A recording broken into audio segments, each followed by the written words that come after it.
and just seeing in my own story, in my own life, how God has been able to completely flip things around and just totally transform my life.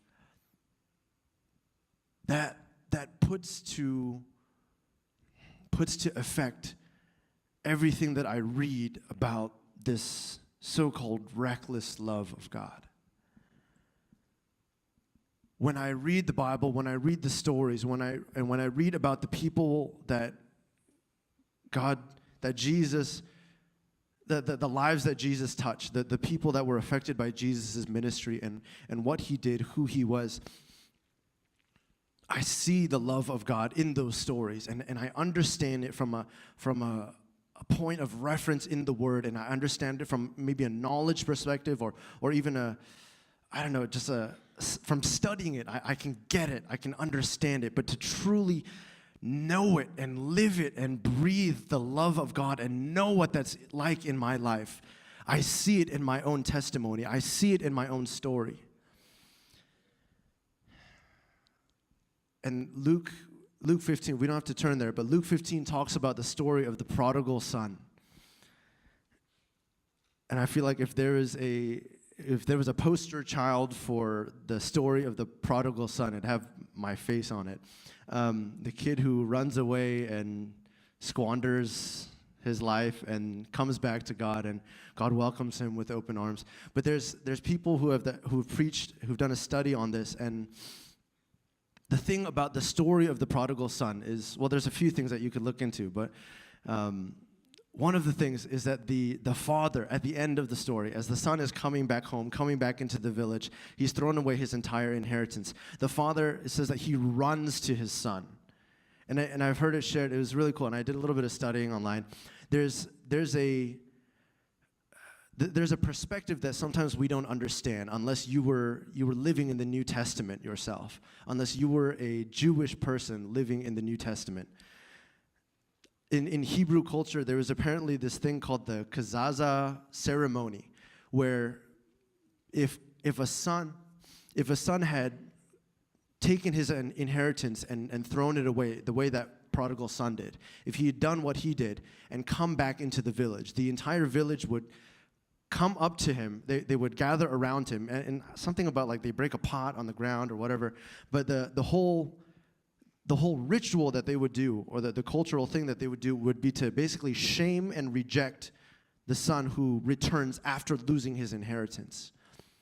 And so there's this like deeper understanding of culture that we don't necessarily grasp when we hear that parable, when we hear that story of the father running to the son and welcoming him with open arms, when his culture declares something else. When the culture that he lives in says that he deserves shame, your son deserves rejection.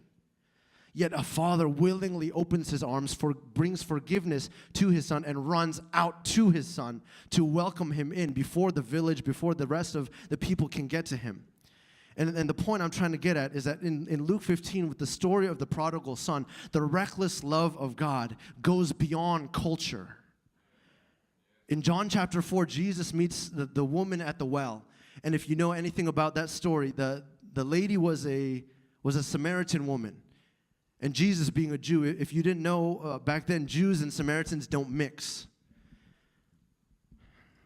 And yet he goes to her, talks to her about the living water as she's drawing from the well. He talks to her, asks her to give him a drink, and they begin to speak, and he begins to have prophetic revelation about her life.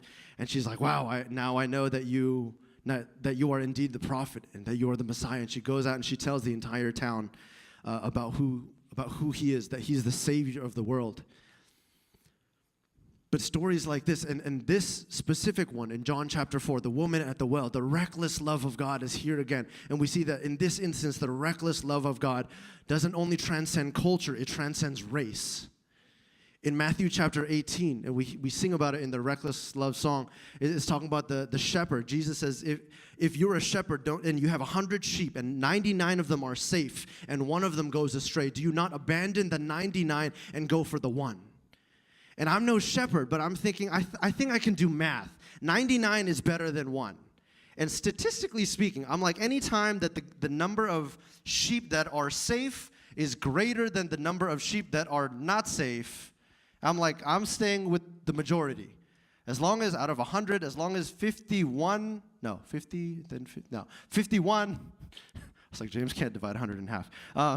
As long as 51 of them are safe, I'm going to stay with the 51 safe ones. And that's me.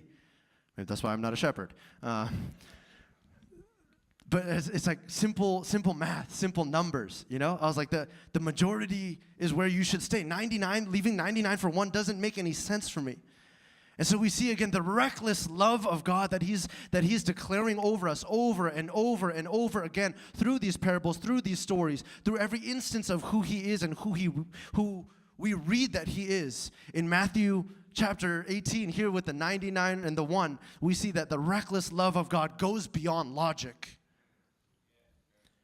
This is the love of the God that we serve. It's the God that doesn't care about your culture. It's the God who doesn't care about your race. He doesn't care about logic. That's why we call it reckless.